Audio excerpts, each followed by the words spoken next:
Alright, so we will look at another tutorial under circular motion. So this one says, a belt passes over a wheel of radius 25 centimeters. If a point on the belt has a speed of 5 meters per second, how fast is the wheel turning? Now take note that the wheel is following what? The wheel is following a circular motion. Alright, so as the wheel is rotating, we are looking for the what? Angular speed. All right, so what we've been given here is the tangential what speed, or what we're looking for is the relationship between tangential speed and what angular speed. And as usual, we know that tangential speed is equal to the product of the radius and the angular speed. So this will give us we are looking for this is equal to V over R. So V over R. So V given here is 5 meters per second. The radius, remember that it is in centimeters, so we need to convert it to meters by dividing by 100, so which will give us 0.25 meters. And this will give us 20 rad per watt per second. Just like that. Next question. All right, so question 2.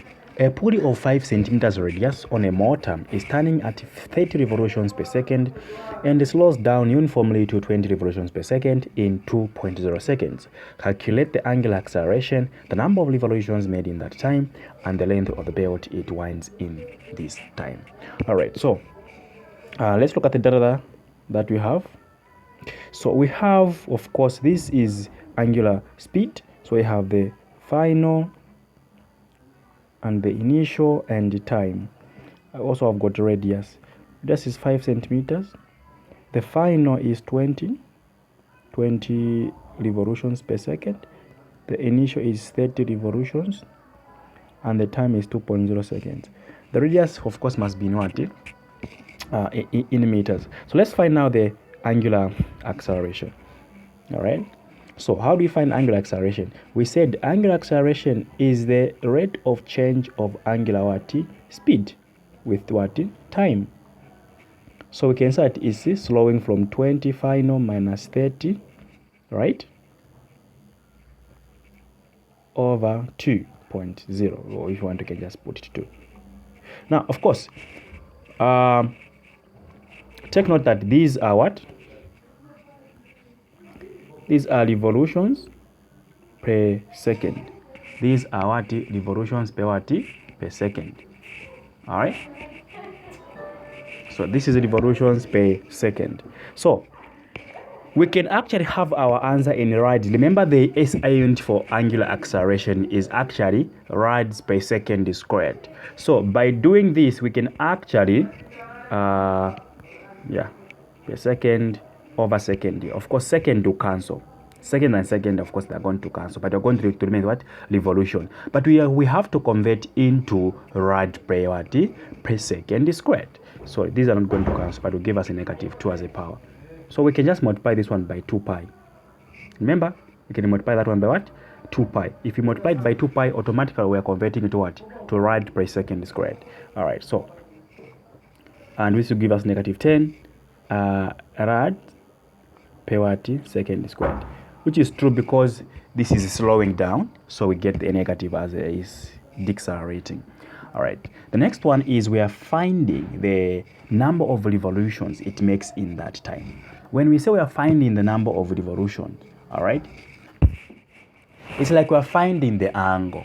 All right, this is equal to, remember, all right, of course this will be the average, we multiply by time. That's what we know.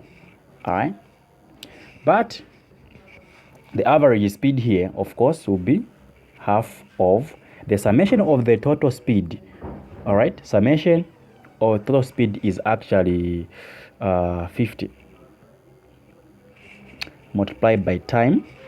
The time is 2 seconds, but remember we need to convert it to what? All right, so we multiply by 2 pi,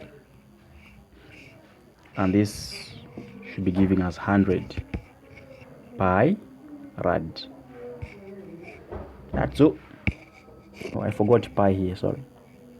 I also forgot pi there.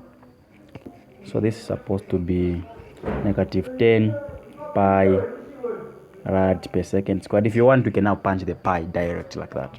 It's fine. You're also getting that. What about C?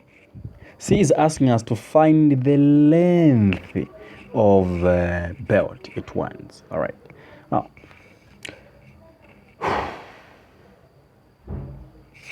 we know that.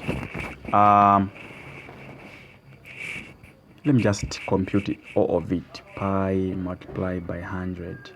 All right. Let's just do this.